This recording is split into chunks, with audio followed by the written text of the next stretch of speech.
అడవిలో ఒక ముసలావిడ ఉంటుంది. అది ఒక పూరి పాక, చిన్న పాకలో.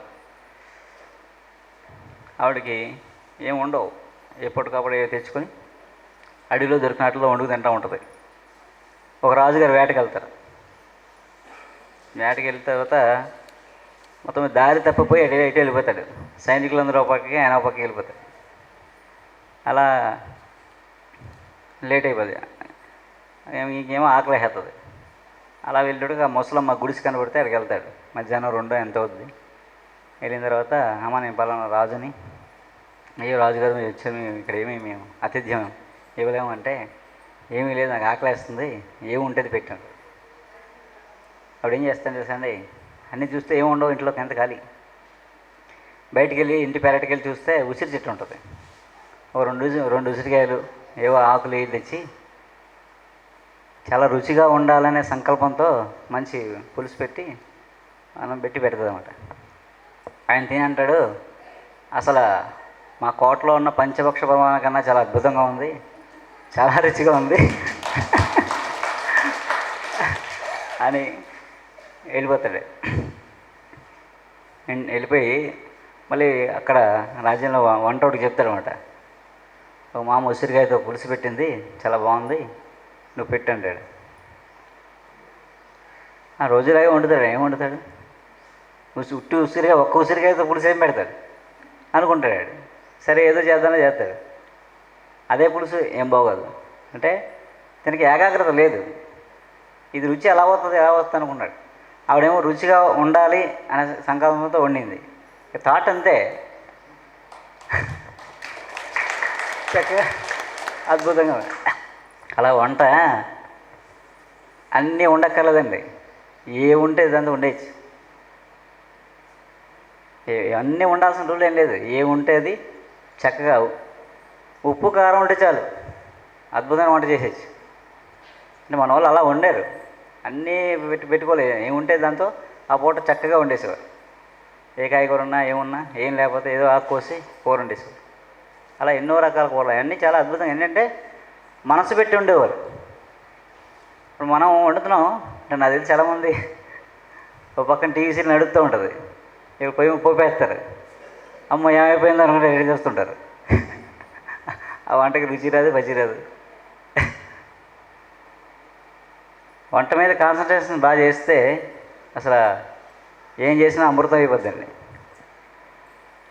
అందుకే నేను మామూలుగా వంట చేసేటప్పుడు ఎవరిని రాను దగ్గరికి, ఇంకో పని చేయను. వంట చేస్తున్నప్పుడు ఎవరైనా వచ్చి మందు అడిగారు అనుకోండి, ఆ మందు పని చేయదు. ఇస్తాను ఏదో, కానీ వంట మూడ్లో ఉండి ఇస్తాను, పని చేయదు. అదేంటంటే, సో నేను మీకు ఎలా చేసామో తెలియాలి కదా, ఏం వేశారు, ఎలా చేశారు, అంత రుచిగా ఎలా వచ్చాయి. టీ ఎంతమంది చెప్పాము మేము ఆల్రెడీ, మీ యూట్యూబ్లో ఉంటుంది, మళ్ళీ చెప్తాను, రఫ్గా చేసుకోండి. తంగేడు పువ్వు ఇక్కడ ఉంటుంది, బయట ఉంది తంగేడు పువ్వు. మా అసలు టీ తంగేడు పువ్వేమో టీ పొడి, గింజలేమో కాఫీ పొడి. అందులో కెఫీన్ ఉండదు, కాఫీలాగా ఉంటుంది. ఆ తంగేడు పువ్వుతో చేసుకున్నాం. తంగేడు పువ్వు, మద్ది చెక్క, సుగంధిపాల, తులసి, సొంటి. అవండి మీరు నేను చెప్పేస్తాను, నాలుగు అనకండి, యూట్యూబ్లో క్లియర్గా చెప్పాం. తర్వాత మీకు ఇవన్నీ మేము ప్రిపేర్ చేస్తున్నట్టు షూట్ చేసి ఒక వీడియో మీకు దీంట్లో వస్తాయి. బిఎంసీ ఛానల్లో అన్ని వంటలు వస్తాయి, అన్ని టీవీలో వస్తాయి. ఎలా చేస్తాం ప్రాక్టికల్ చేసి చూపిస్తాం, మీరు అలా వండుకోవచ్చు. తర్వాత పుస్తకం కూడా వస్తుంది, అనుకోవచ్చు. యాక్చువల్గా పుస్తకాలు రాసే ఉద్దేశం నాకు లేదు, కానీ అందరూ చాలామంది అడుగుతున్నారని సరే రాద్దామనే ఉద్దేశంతో రాయాలనుకుంటున్నాం. తర్వాత అది కూడా చేస్తాం. టీ పొడిలో ఉన్న ఏం లేవు, సుగంధిపాల, తెల్లమద్ది, మిరియాలు, తులసి, సొంటి, యాలకులు, అవి పొడి. ఇదిగో ఇక్కడ ఉంది పొడి. ఈ పౌడర్ మొత్తం అన్ని కలిపిన పౌడర్ ఇది. దీంతో నీళ్లు మరగబెట్టి ఈ పొడి వేసేస్తే, అంటే ఒక కప్పు ఒక కప్పు నీళ్ళకి అంటే ఒక లీటర్ నీళ్ళకి ఇది 20 గ్రాములు, 20 గ్రామ్స్. ఒక లీటర్కి 20 గ్రాములే వేసి మరగబెట్టేసి ఆ మరుగుతుండగా బెల్లం వేయాలి. బెల్లం వేసి మరిగిపోయిన తర్వాత కొంచెం టేస్ట్ బాగుండేది వేసుకుని వడపోసి, అప్పుడు బయట వడపోసిన తర్వాత అప్పుడు కొంచెం నిమ్మరసం, సరిపడి నిమ్మరసం, అంతే. టీ. పాయసం మామూలుగా జనరల్గా పాయసం ఏంటంటే సింపుల్.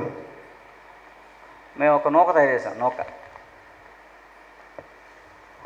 మామూలుగా ఏంటంటే మిల్లెట్స్ అని తింటున్నాం కదా అందరం మనం. అంటే ఇప్పుడు అంతా మిల్లెట్సే తినాలి, రైస్ తినకూడదు అనేది ఒక కాన్సెప్ట్ వచ్చింది పాపం బయటికి. సో అవన్నీ పక్కన పెడితే మనం పూర్వం రైసే తిన్నాం. మన తాత, అమ్మ, నానమ్మ వీళ్ళందరూ రైస్ తిన్న వాళ్ళే. వాళ్ళందరికీ జబ్బులు రాలేదు.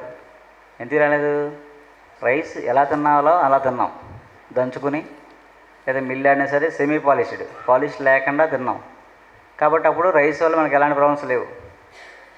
అలాగే మిగతా సీజన్లో కొర్రలు, జొన్నలు ఏం దొరికితే ఆ సీజన్లో అవి తిన్నాం.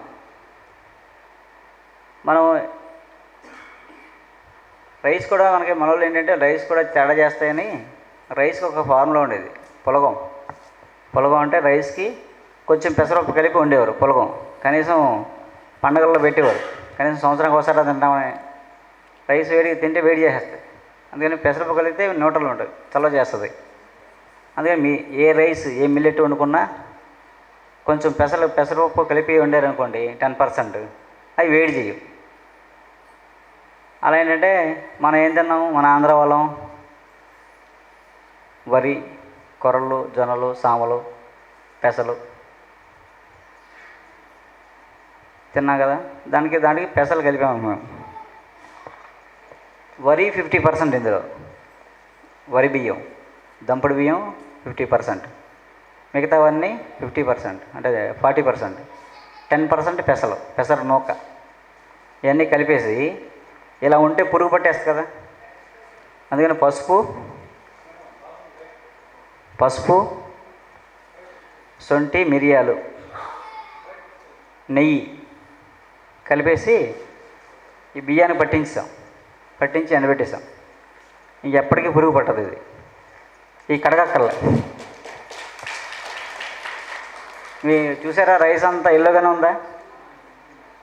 ఏ రైస్ అయినా పాయసం ఎల్లో వచ్చింది, అన్నీ ఎల్లో వచ్చాయి. ఇదే ఎల్లో వస్తాం, ఎల్లో కలర్ వస్తుంది. పసుపు యాంటీబయాటిక్ కదా, అలా ఉంట.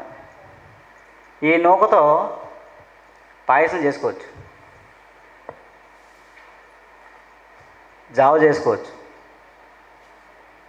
అన్నం వండుకోవచ్చు, బిర్యానీ చేసుకోవచ్చు, ఉప్మా చేసుకోవచ్చు, ఏమైనా సరే ఏం కావాలంటే చేసుకోవచ్చు. ఉప్పిండి చేసుకోవచ్చు.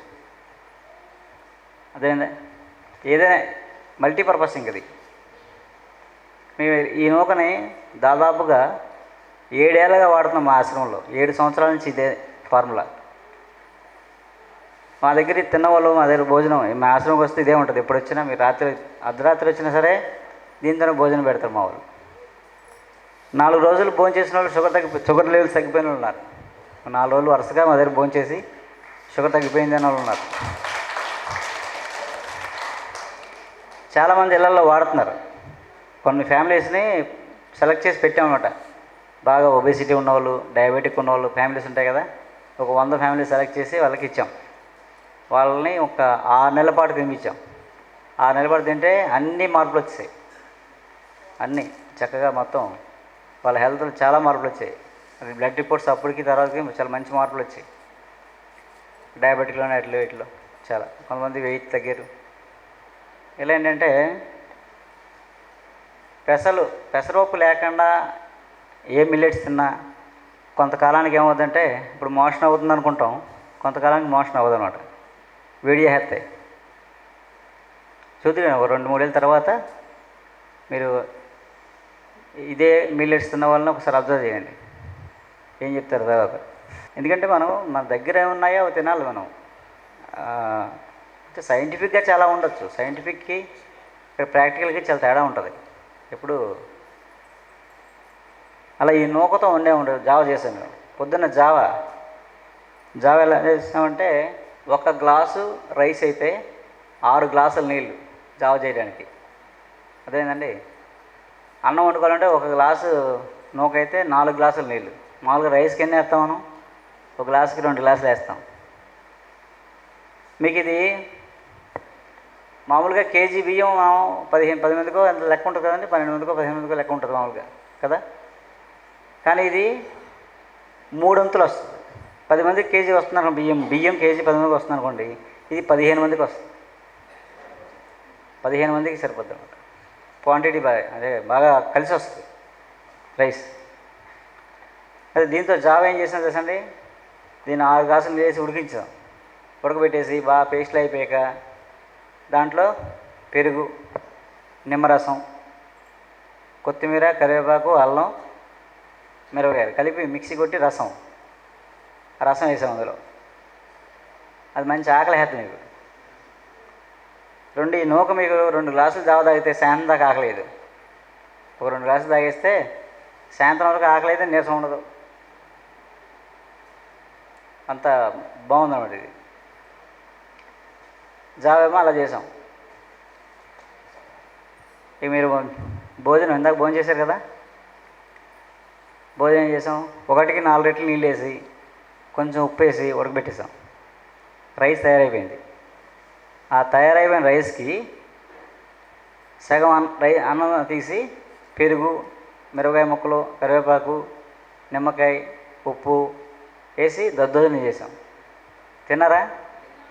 బాగుందా? అయితే ఇంకోటి పులుసు పెట్టాం. పులుసు సూప్. అది మామూలుగా అయితే సాంబార్. మామూలుగా మనం సాంబార్ పెట్టాలంటే ఏం చేస్తామండి, కందిపప్పు ఉడకబెట్టుకుని, ఏదో పప్పు, కందిపప్పు, పెసరపప్పు, శనగపప్పు ఉడకబెట్టుకుని దాన్ని పేస్ట్ చేసి ఈ ముక్కలు అవన్నీ తాలింపు పెట్టుకుని చింతపండు నీళ్ళు వేసి మరుగుతుండా పప్పు వేస్తాం. అంతేనా?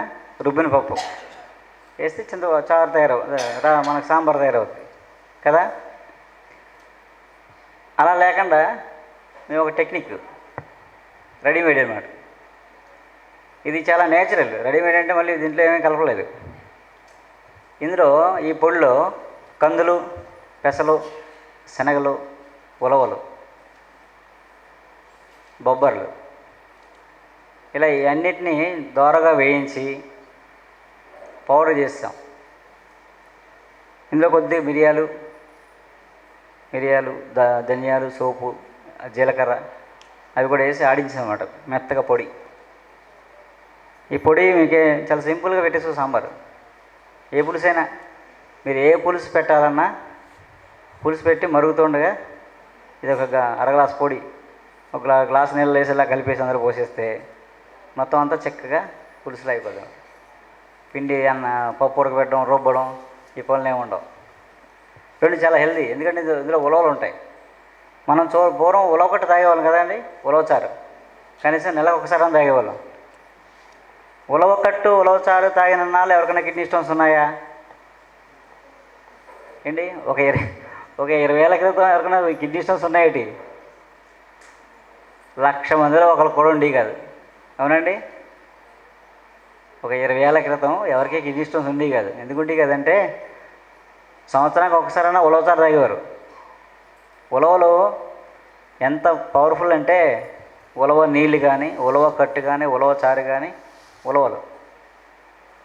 మేము ఆయుర్వేదంలో వజ్రభస్మం చేస్తాం. వజ్రాన్ని భస్మం చేయాలి.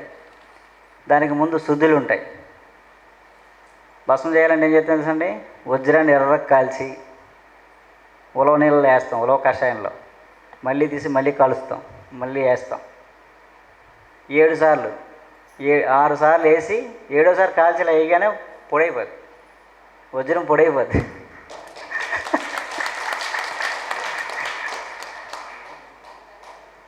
ఉలవ కషాయం తాగితే gall bladder stones, kidney stones ఏమి ఉండవు.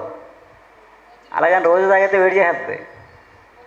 అంటే ఉట్టిగా అచ్చంగా ఉలవచారు రోజు తాగితే మంచిది కదా. కానీ ఇలా మిక్స్డ్గా వాడుకోవచ్చు. లేదా వారానికి ఒకసారి, నెలకు ఒకసారి ఉలవచారు, ఉలవ కట్టు లేదా ఉలవ నీళ్ళు తాగితే చాలా మంచిది. ఇందులో మల్టీవిటమిన్ అన్ని ప్రోటీన్స్ అన్నీ ఉంటాయి ఇందులో. మీరేమి ఎత్తుక్కోక్కర్లేదు. అలా ఏంటంటే ఇది ఈ పొడితో పెట్టాను సూపు. ఇదే పొడితో నేను 100 రకాల పులుసులు చేస్తాను. అసలు ఒకదానికి ఒకటి సంబంధం ఉండదు టేస్ట్. రేపు పులుసు పెడుతున్నాం, రేపు ఉండేవాళ్ళు ఎంతమంది చేతులేస్తుంది? రేపు ఉండేవాళ్ళు ఓకే. రేపు ఏం పెడుతున్నది సార్? దప్పలం. ఇప్పుడు తిన్నారా? ఇదే దాంతో దప్పలం పెడుతున్నాను. ఆ దప్పలం 3 రోజులు ఉంటుంది. ఇందా పెట్టిన పులుసు ఉందా మీకు? 3 రోజులు ఉంటుంది. అది 3 days కుండలో వేసి చేస్తే 3 రోజులు. రోజు పొద్దున్నే వేడి చేయాలి. అలా 3 రోజులు మీకు ఉండి కొలిది టేస్ట్ ఇంకా మారిపోతుంటుంది. నల్లేరు వడియాలు. నల్లేరు తెలుసా? నల్లేరు పచ్చడి పూర్వం మనం తినేవాళ్ళం నేచురల్గా. నల్లేరు పచ్చడి, నల్లేరు వడియాలు, నల్లేరు అప్పడాలు, నల్లేరు పులుసు అట్లా అన్నీ తినేవాళ్ళం. నల్లేరు తక్కువ ఉండేది, చెట్ల మీద తెచ్చుకుని నేచురల్గా వండుకుని తినేవాళ్ళం. ఇప్పటికీ ఉన్నాయి, ఇప్పుడు చెట్ల మీద ఉన్నాయి. అవన్నీ ఆర్గానికే. ఎవరు మందులు, ఎరువులు, పురుగు మందులు ఏమి వేయరు. సహజంగా పెరుగుతాయి, మన పక్కనే ఉంటాయి. కానీ మనం తెలివి మర్చిపోయాం. నల్లేరులో ఎక్కువ శాతం కాల్షియం ఉందన్నమాట. చాలా high calcium plant, natural calcium. నల్లేరు ఏదో రూపంలో రోజు తిన్నాం అనుకోండి, గ్యాస్ ట్రబుల్ రాదు, అల్సర్స్ రావు, మోషన్ ప్రాబ్లం ఉండదు, పైల్స్ రావు. పైల్స్ ఉన్నా పోతాయి. ఏంటి, ఎముకలకి చాలా బలమైంది. ఎముక ఇరిగిపోయింది అనుకోండి, సంస్కృతంలో హస్తిజిమహ అని పిలుస్తారు. హస్తిజిమహ అంటే ఎముకలకి హితకరమైందని. ఇంగ్లీష్లో బోన్ సెట్టర్ అని పిలుస్తారు. బోన్ని సెట్ అతికింతనమాట. బోన్ ఇరిగిపోతే ఇలా కట్టుకట్టామనుకోండి, మామూలుగా అయితే 3 వారాలు 4 వారాలు పడతాడు దుక్కోవడానికి, న్యాచురల్గా దుక్కోవడానికి, సిమెంట్ కట్టేస్తే. కానీ కట్టేసి ఈ నల్లేరు పచ్చడి తిన్నారనుకోండి, 2 వారాలు అతుక్కుపోద్ది.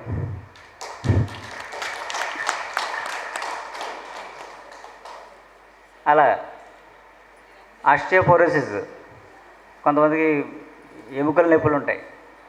అంటే బోన్ కాల్షియం డెఫిషియన్సీ ఉండేళ్ళకి ఎముకలు పెలుసుగా అయిపోతాయి, ఇరిగిపోతుంటాయి ఉట్టినే. వాళ్ళు ఈ పచ్చడి తింటే చాలు, ఎక్కడ ఎన్ని మందులు వాడినా తగ్గదు. ఊరికి పచ్చడి తింటే కొన్నాళ్ళు ఆ ప్రాబ్లం తగ్గిపోద్ది. ఇది ఉట్టి నల్లేరు వడియాలండి. ఇది నల్లేరు టమాటో వడియాలు, చాలా టేస్టీగా ఉంటాయి. రోజుకో వడియం తింటే మీరు కాల్షియం టాబ్లెట్ వేసుకోగలరు. చాలామంది కాల్షియం టాబ్లెట్ రోజు వేసుకుంటుంటారు సార్, డాక్టర్లు బాగా రాస్తుంటారు. కొంతమందికి బాగా ఏజ్డ్ పీపుల్కి. నల్లేరులో రకాలు అంతేనా? నలుగు పలకల నల్లేరు మాత్రమే వాడచ్చు, రౌండ్ కాదు. 4 పలకల నల్లేరు, 4 పలకలు ఉంటుంది, 4 కోణాలు ఉంటాయి, 4 కోణాలు, అదే వాడాలి.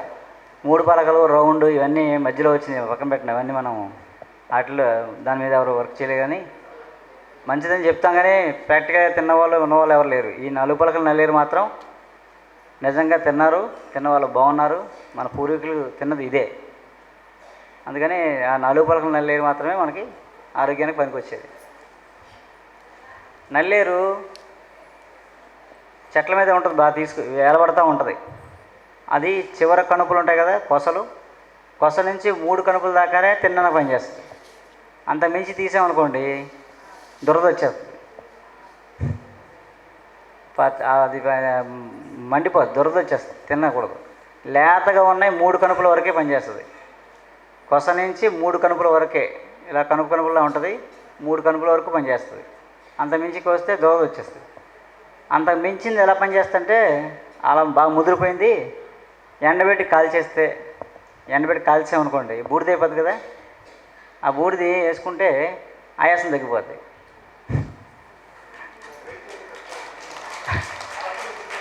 అయితే నల్లేరు ఎక్కడ పడితే అక్కడ తీయకూడదు.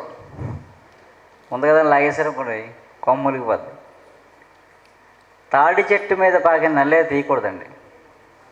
తాడి చెట్ల మీద పాకిన నల్లేరు విషం అనమాట, అదొక్కటే జాగ్రత్తగా ఉండాలి. నాగనల్లేరు అంటారు మామూలుగా. తాడి చెట్టు వేళ్ళు దీని వేళ్ళు కలిస్తే దీనికి విషం లక్షణాలు వస్తాయంట, పాయిజన్ లక్షణాలు వస్తాయి. అది కొంచెం చాలా జాగ్రత్తగా తీసుకోవాలి. నల్లేరు కదా అని దాని దగ్గర జాగ్రత్తగా లేవనుకోండి ఇబ్బంది పడతాం. అందుకే ఇలాంటివి పెద్దగా మనం ప్రాక్టికల్గా నేర్చుకోవాలి తప్ప ఏ చెప్తే రాసేసుకొని చేసేద్దాం అనుకుంటే ఎక్కడో తేడా కొడేస్తుంది. ఇక షడ్రుచులు: చేదు, వగరు, ఉప్పు, పులుపు, కారం, తీపి కదా అనుకున్నాం కదా. ఆ మూడు కలిసి అయిపోయి అనుకున్నాం కదా. అయితే మీకు ఈరోజు నేను వండాను కదా, నిన్న ఈరోజు అన్నీ వండినవన్నీ కారం పూర్వం చేసిన కారం. మన పూర్వం ఏమైతే కారం చేశారో ఆ కారం ఇది. ఆ కారం ఇది ఈ బాటిల్ వేసాం. ఈ కారంలో వర్ర కసివింద అని ఒకటి ఉంది. దాని ఆకు, మిరియాలు, మిరపకాయలు, ధనియాలు, జీలకర్ర, సోపు, పసుపు కొమ్ములు, ఉప్పు, ఇవన్నీ కలిసినది కారం. ఈ కారం యాంటీ అల్సరిక్, యాంటీ క్యాన్సర్. ఈ కారం తింటే అల్సర్ తగ్గిపోతాయి, క్యాన్సర్స్ రావు, ఉన్న వాళ్ళకి మంచి ఇబ్బంది లేకుండా చేస్తుంది ఈ కారం. దీంతో వండాను ఈ కారం. అలాగే ఉప్పు, సాల్ట్. సాల్ట్ అంటే మనకి ఎన్ని రకాల ఉప్పులు తెలుసు మీకు? ఆయుర్వేదంలో ఉప్పులు ఎన్ని రకాలండి? 5 రకాలు. పంచలవణాలు. ఆయుర్వేదంలో పంచలవణాలు ఉంటాయి. లవణ భస్మం చేస్తాం. 5 రకాల ఉప్పుల్ని భస్మం చేసి జబ్బు చేసినప్పుడు ఇస్తాం. కొన్ని హెల్త్ ప్రాబ్లమ్స్ ఉన్నప్పుడు వాడతారు. కడుపు నొప్పులు అవి ఉన్నప్పుడు కొంచెం పెద్ద ప్రాబ్లమ్స్ కూడా వాడతారులేండి. అయితే అందులో సైంధవ లవణం, సముద్ర లవణం, కాచ లవణం, విడాలవణం, సవచ్చ లవణం. అందులో విడాలవణం ఒకటి తినము, మిగతా తింటాం. ఆ 4 రకాల ఉప్పులతో ఇది తయారు చేసాం. ఒకటి ప్లాంట్ నుంచి వస్తుంది, ప్లాంట్ ఎక్స్ట్రాక్ట్.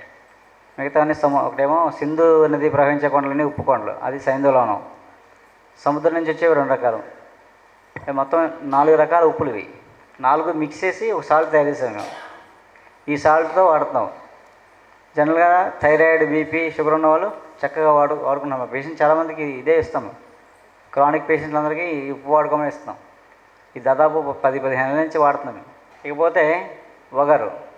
వగరు అంటే మన ఆయిల్స్, మనం వాడిన ఆయిల్స్ ఏంటంటే వేరుశనగ నూనె, నువ్వుల నూనె, నెయ్యి కదా మనం వాడుకున్నాం పూర్వం. అంతేనండి.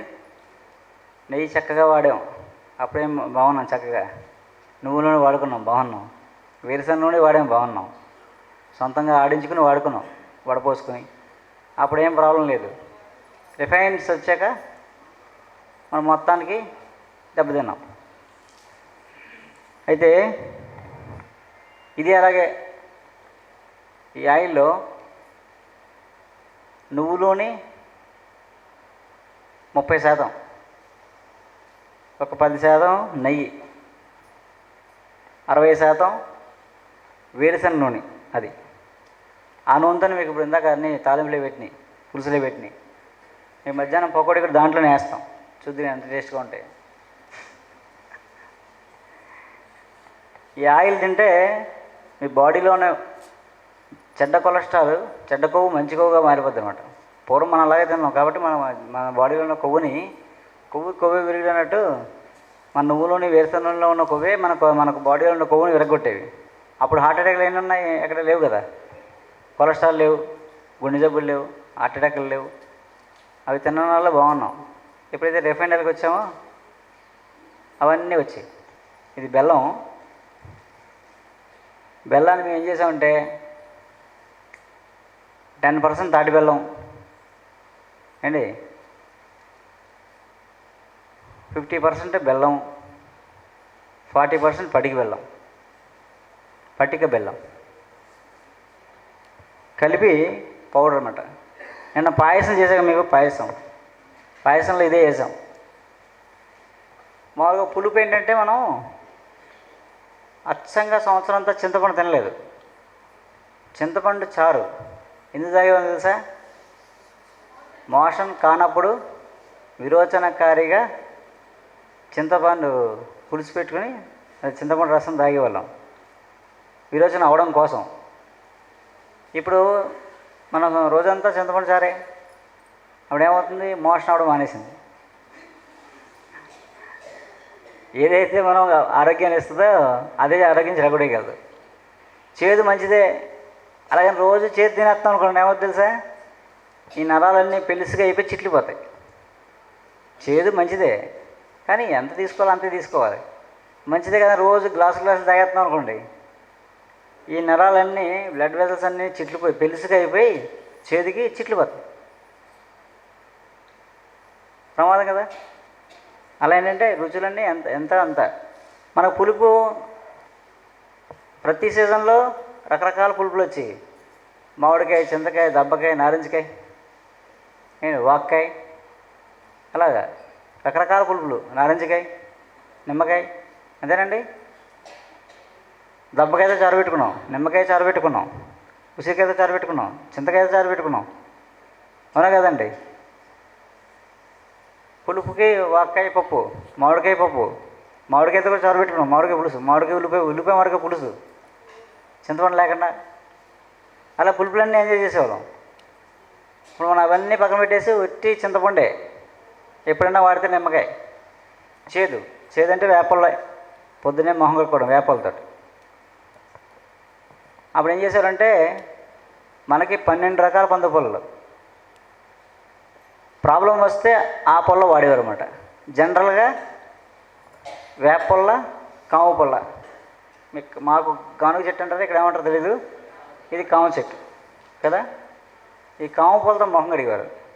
దీని యొక్క గొప్పతనం ఏంటంటే, ఈ చెట్టు కింద టీబీ పేషెంట్ కూర్చోబెట్టామనుకోండి రోజు, ఈ చెట్టు కింద టీబీ పేషెంట్ కూర్చోబెట్టామనుకోండి టీబీ తగ్గిపోద్ది.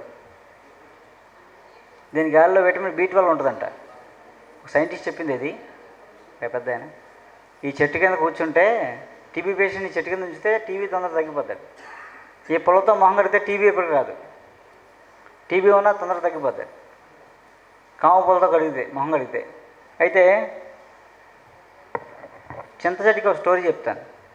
అంటే ఇంతకుముందు వేప చెట్టు, చింత చెట్టు కథ చెప్పాను. అది కాకుండా చింత చెట్టుకి ఏమంటారండి? చింత చెట్టు ఉన్న చోట అందరూ దెయ్యాలు ఉంటాయంటారు, అవునా?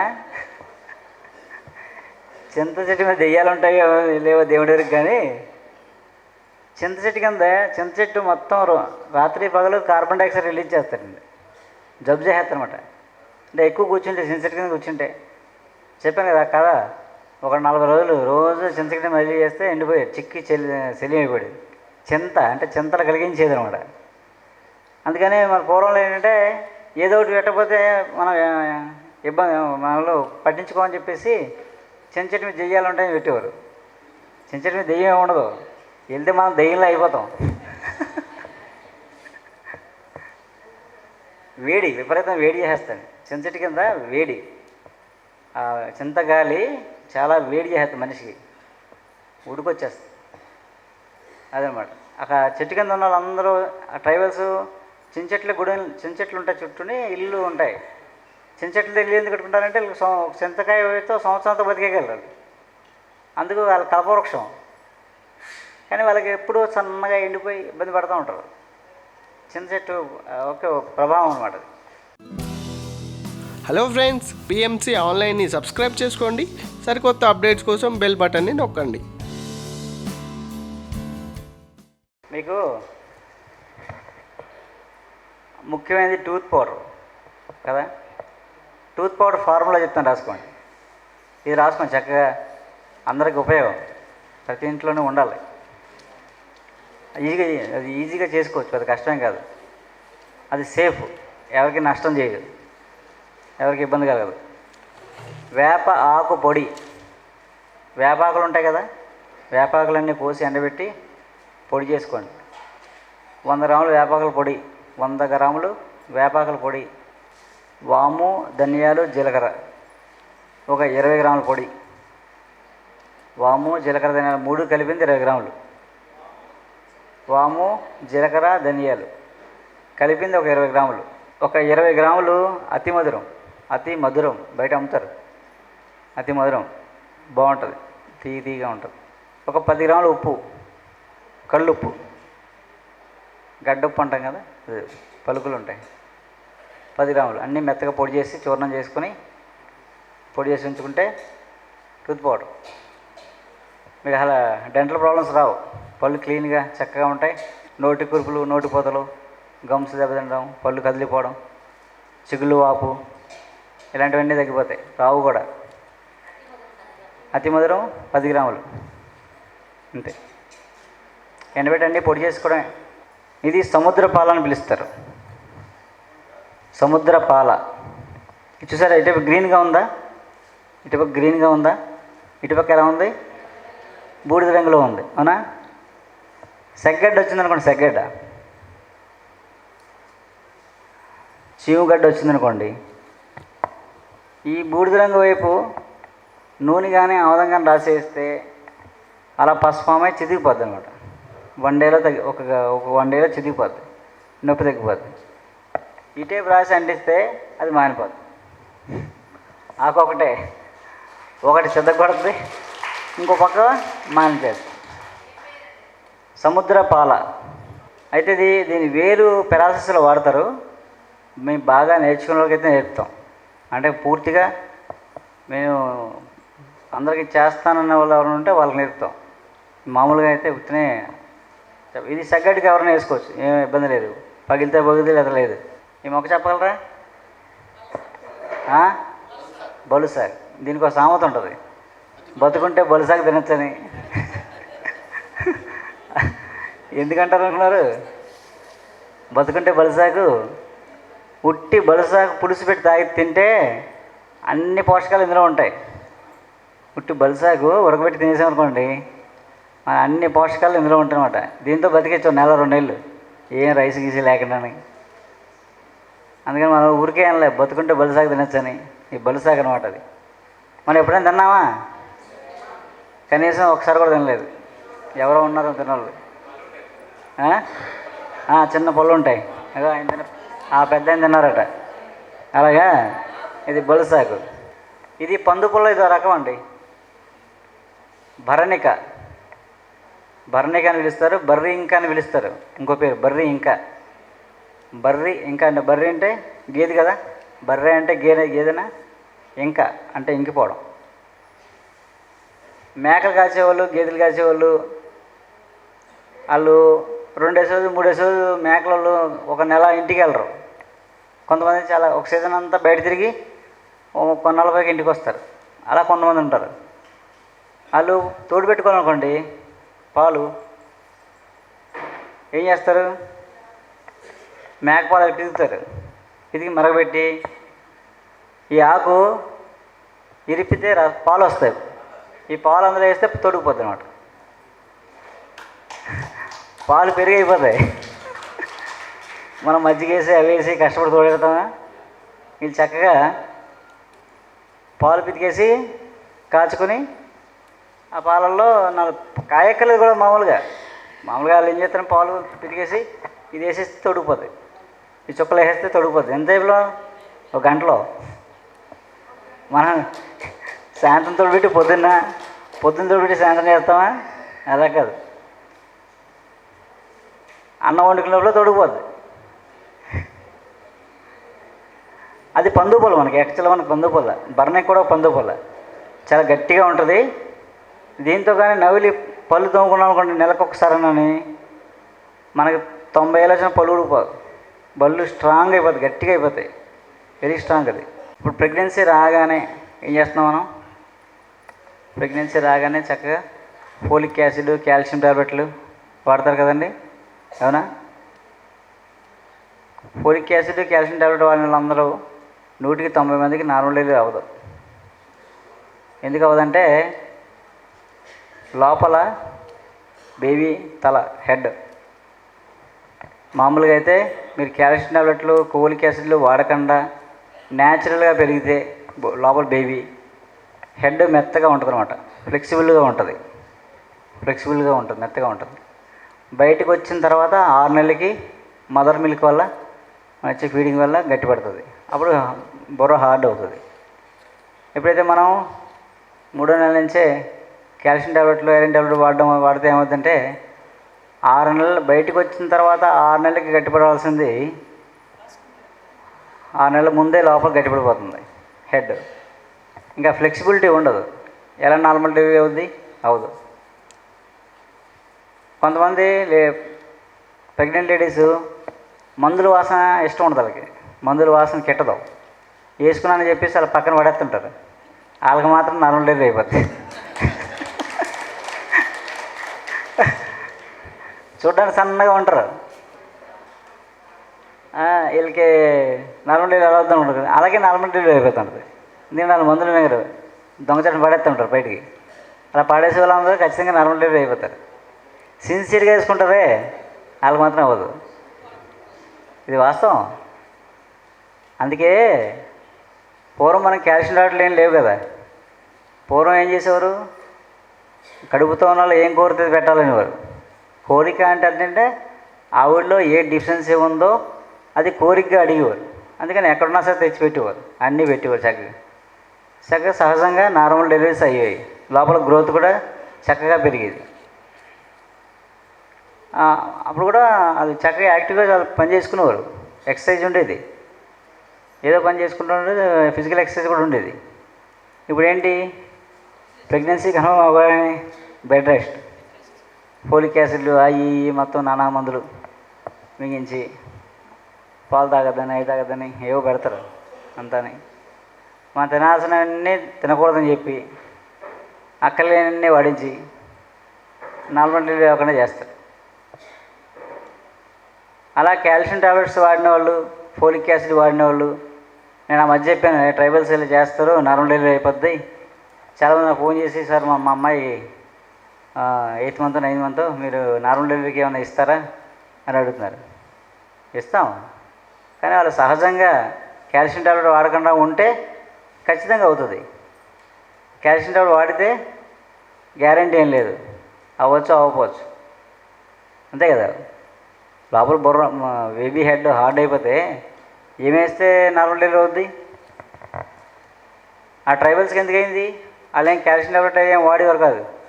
సహజంగా వాళ్ళకి ఏమున్నాయో తిని చక్కగా ఉండేవారు. ఆ టైంకి నార్మల్ డెలివరీ కోసం ఏవి చేస్తే ఈజీగా డెలివరీస్ అయిపోయి. మనమేమో అన్నీ సైంటిఫిక్గా అన్నీ వాడేసుకుని న్యాచురల్గా అవ్వాలంటే అదేమి గ్యారంటీ ఏం లేదు. నాకు యూఎస్ నుంచి ఫోన్ చేస్తున్నారు, ఎవరో కావుడు యూఎస్ అంట, మా అమ్మాయి 9th మంత్ మా వాళ్ళు వస్తున్నారు అక్కడి నుంచి, మీరేమన్నా అది ఉంటే పంపించనని. వాటితో మేము చేసాము డెలివరీస్ కోసం, నార్మల్ డెలివరీ చేసాము, అవి ఇస్తున్నాం. కానీ కాల్షియం టాబ్లెట్ వాడిన వాళ్ళకి ఎవరికి అంత సక్సెస్ రేట్ ఏం లేదు. అంటే సహజంగా పెరగాలి ముందు బేబీ. ప్రెగ్నెన్సీ అప్పటి నుంచే మందులతో పెంచి బయటకు వచ్చాక మందులే, ఇంకా అది కొంచెం ఇబ్బంది మనకి. అలాగే ఇప్పుడు వచ్చే ప్రెగ్నెన్సీలన్నీ కూడా రావాల్సినప్పుడేమో మనం వద్దనుకుంటున్నాం. అంటే పిల్లలు అంటే అర్థం ఏంటంటే గాడ్ గిఫ్ట్, దేవుడిచ్చే వరం. అవి ఎప్పుడు ప్రెగ్నెన్సీ వస్తే అప్పుడు మనం స్వీకరించాలి. అప్పుడేమో అక్కర్లేదు అనుకుని ఏదో ప్లానింగ్లు అనుకుని అవన్నీ ఇవనుకుని అప్పుడేమో వద్దంటాం. ఒకవేళ వచ్చిన అబార్షన్ చేయించుకుంటాం. తర్వాత కావాలనుకుని హాస్పిటల్ చుట్టూ తిరుగుతుంటాం, ఐవీఎఫ్ సెంటర్ చుట్టూ. ఆ వాడే విషయాలు అవన్నీ విపరీతమైన రసాయనాలు, వాటికి గురైపోయి బాడీ వాడిన వాళ్ళు తెలుస్తుంది ఎంత బాధో. ఒకసారి అవ్వదు, ఇంకోసారి అవ్వదు, ఇంకోసారి ట్రై చేద్దాం అంటారు. ఆ వాడి ఒళ్ళంతా గొలవైపోద్ది. అన్ని రసాయనాలు వాడి పిల్లల కంటే తీరా వాళ్ళు బయటకు వచ్చాక ఏదో ప్రాబ్లం. 100కి 90 మంది హెల్త్ ప్రాబ్లమ్స్తో పడతారు నాకు తెలిసి. అంటే పొద్దున మనం నెక్స్ట్ తరానికి సహజంగా ప్రెగ్నెన్సీ సహజంగా రావాలి, సహజంగా ఎదగాలి, సహజంగా డెలివరీ అవ్వాలి. వాడు రియల్ ఇండియన్, అసలైన వాడు అనమాట. వాడికి ఏ క్వాలిటీస్ ఉండాలో ఆ క్వాలిటీస్ ఉంటాయి. మనం ఏదో సైంటిఫిక్గా మనం నచ్చినప్పుడు పుట్టిస్తే అలాగే ఉంటుంది. ప్రెగ్నెన్సీ రావడానికి పెద్దగా మీరు పెద్ద పెద్ద మందులు మెడిసిన్స్ ఏమి వాడక్కర్లేదు. మామూలుగా సహజంగా ఏ హోమియోపతి, ఆయుర్వేదం, యునానియో, నేచురోపతి పెట్టుకుని ఎవరినైనా మంచి వాళ్ళు చూసుకుంటే చక్కగా మంచి సంతానం కలుగుతుంది. అదే ముందు మనకి సహజంగా వచ్చే ప్రెగ్నెన్సీని ఎప్పుడూ కాదనకూడదు. అది గాడ్ గిఫ్ట్ అనమాట. అది మనం ఎప్పుడూ వద్దనకూడదు.